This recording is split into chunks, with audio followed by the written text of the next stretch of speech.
And now, you were president of the successful company, it was growing, and all of a sudden you get a call from the U.S. government that says, we'd like you to leave Palo Alto and come to Washington, D.C.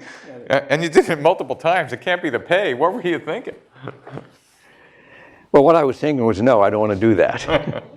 So I got a call from an old friend. Harold Brown was his name. He had been the president of Caltech, and then he had gone back to, he was invited by President Carter to become Secretary of Defense. He was a PhD in physics, so he had a technical background like myself. And he asked me if I'd come back to be his Undersecretary for Research and Engineering. And I said no. I mean, I wanted, today we talk about entrepreneurs and serial entrepreneurs. People are proud to say they are a serial entrepreneur. I am proud to say I was not a serial entrepreneur. My plan was simple and plain. I wanted to take my company and build it into a great company. I had no idea of bouncing off with another idea to another company.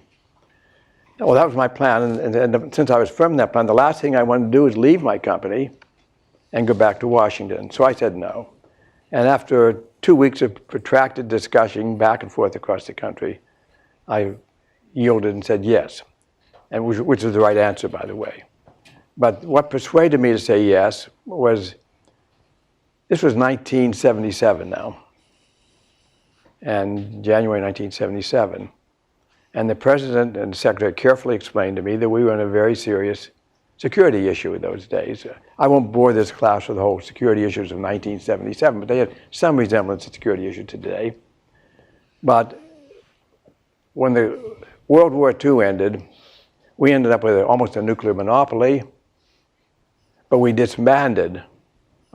We had an army of 10 million men then. We disbanded the army, we disbanded our defense industry. The Soviet Union, on the other hand, observing what had happened in World War II, decided they would maintain a large army and that they would build up a defense industry. They wanted to emulate what the United States had done in World War II. They thought the reason the Allies had won World War II was because of America's industrial might. That's an oversimplification, but certainly was a major factor, America's industrial might. They said, the next war, we want to win with our industrial might. So they tried to emulate what we had done. They built up this huge defense industry and maintained quite a large army. So in 1977, now, with all that background, they had an army about 3 times the size that not just we had, but which the NATO had at that time.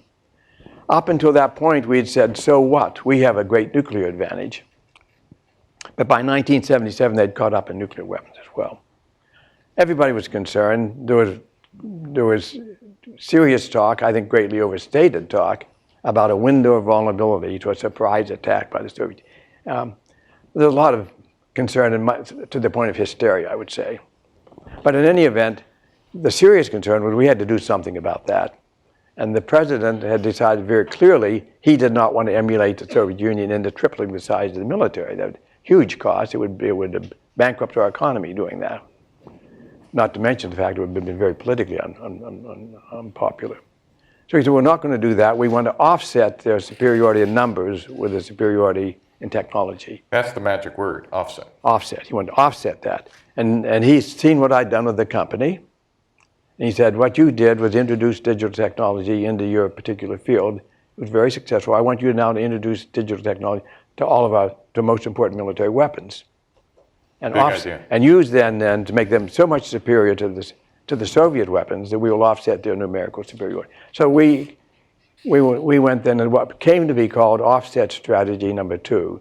The first offset strategy was we used our nuclear weapons to offset them. The second was to use our technology to offset them. So he gave me the job to offset.